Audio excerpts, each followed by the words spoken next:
Venezuela மீதான அமெரிக்காவின் தாக்குதலை இந்தியா கண்டிக்காதது ஏன் என்று இந்திய கம்யூனிஸ்ட் மாநில செயலாளர் வீரபாண்டியன் கேள்வி எழுப்பியுள்ளார்.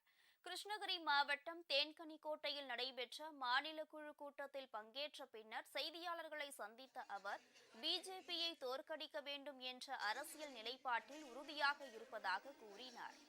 ஒரு நாட்டின் இறையாண்மையை, ஒரு நாட்டின் சுதந்திரத்தை இப்படி உலகத்தில் அப்பட்டமாக மீறிய நாடு வேறேதும் இல்லை.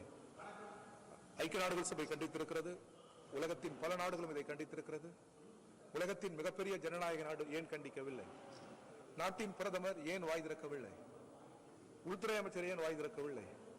உலகத்திற்கே பஞ்சசீல கொள்கையை வகுத்தவர்கள் நாம். ஜவஹர்லால் நேரு அந்த பஞ்சசீல கொள்கையை வகுத்தார்.